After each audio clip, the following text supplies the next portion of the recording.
Scrappy Peep, Suzanna here today for a cherry on top to share with you this Thanksgiving layout with a tutorial on blanket stitching. So normally blanket stitching you do at the end to sort of clean off an edge, but I am doing this in the middle of the circle here. Pardon my Scrappy assistant. She's not in the way. She's just creating extra shadow, so I apologize. So I am finishing off the edges of this circle to just give it a little added embellishment. And so I have my Tim Holtz ruler here, which has marks at every quarter inch. And so I am turning the ruler to go a quarter inch around piercing holes on my foam mat for stitching. Now, to blanket stitch, you want a second hole directly across from that. So keeping in mind that I am on a circle, my holes are slightly less than a quarter inch on the inside because their circumference on the inside is smaller by a fraction than it is on the outside. And so I'm just roughly trying to think of a horizontal line going in towards the center and where that will be. You will see on this side of the circle that it isn't exactly diagonally straight across, but close enough. So I have my DMC floss and I'm going to use all 6 strands of the DMC floss. So you want a nice good length. I really would like to go from one end to the other end of these holes that I have pierced here without having to start again, because it just keeps a cleaner look on the stitching. So I have threaded my embroidery needle and I am tying a knot at the other end, and I'm going to get started. So to get started, you have to choose whether, sorry, she was stuck on the paper. You have to decide whether you're going to go right to left or left to right. I am going from right to left because it's just easier for me. And to start, you want to just do a straight up, across, and down. So this just gives you a nice straight line so that you don't have this random hole floating in there. Then I'm going to come back up on the first hole on the inside, and I'm thinking about it. See, it's not the first hole, sorry, it's the second hole.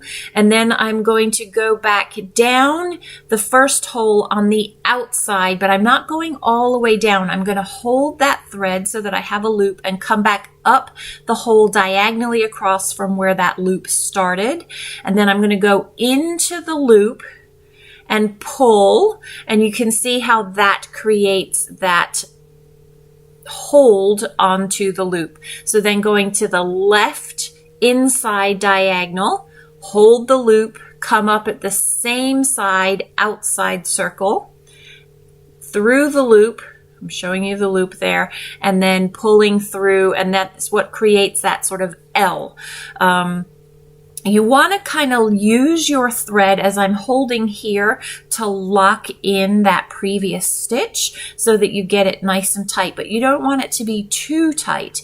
And then because of the direction that I've chosen to go, it's just hard to hold my paper in a way that I can show you how I'm locking in that thread while also holding my paper up in the air. That's why I'm kind of, there you go. Hold the loop so that you get that. Come back up through the loop, which locks in that L there. Pull it to the left. So I've done all of those. Now I want to finish off. So you can see how it's much easier to hold it in the air when I'm going from left to right in the opposite direction, and then pulling that loop. So what's hard about this is I don't know, is remembering to catch that loop. And then when you're finishing, what you're going to do, is that here? Is just go in directly beside it, but don't go in too close to that hole. So you're going to create your own hole there so that you can tie it off. And that's how you finish off a blanket stitch that isn't on the edge. So doesn't that add a nice homey sort of touch to this? So the rest of this video is process video. So this is me finishing off this layout. I am working with the Feels Like Home collection from Carta Bella.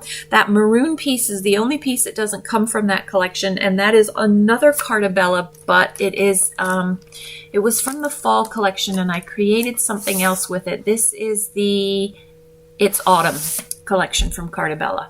So I'm double framing the photo here. I've got the yellow from the Feels Like Home collection, and then that maroon. The maroon goes perfectly with the maroon that's in the florals.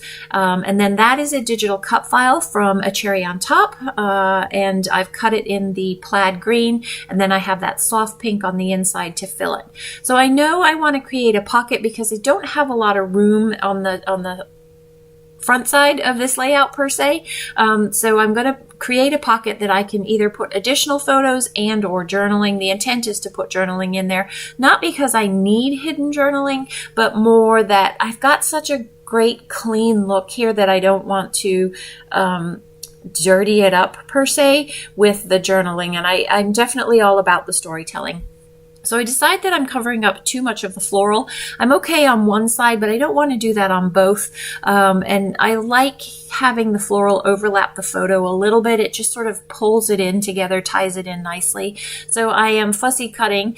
It's very difficult to use scissors when you're cutting into paper without removing anything, but just wanting to lift it. So I'm using my X-Acto blade, and you can see I'm on my mat there, a self-healing mat, and that is a perfect way to be able to loop that in there. So I did have adhesive on the other side, and I've just stuck a piece of scrap paper on the back side of that to pull that up. So the fine detail of digital die cut elements. I like to use liquid adhesive, so I use this liquid adhesive from ThermoWeb with a fine tip applicator.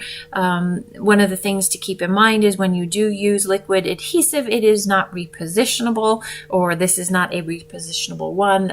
So if you are like me and you like to adhere things and then lift them, you cannot lift this. Once it's down, it's pretty much down. So I have cut the insides, I think I said previously, from the light pink, and so those are going on the inside. I often leave die cuts, digital die cuts, what I call naked. I don't put the innards in, but I really liked the subtle softness of that light pink there. So I have the sticker sheet for this collection as well, and because this is us at the Thanksgiving table, I thought that this gather sign was appropriate. I did not need to put foam on the top bit, but again, I've just put a scrap piece of paper on that so that it doesn't stick down to the bottom and I can actually get into the pocket. I am not going to actually cut the pocket cards on camera because I decided to do that off camera, but I did have the pocket cards that come with the collection, and I used 2 of those that go into the pocket that contain my journaling there. And that is pretty much going to wrap up the layout. I just kept it simple so that I kept the emphasis on the photo, and then that lovely little floral collection with the stitching there. I hope you enjoyed this tutorial. If you have any questions, please don't hesitate to ask. Thanks for stopping in today. Come back again soon. Take care.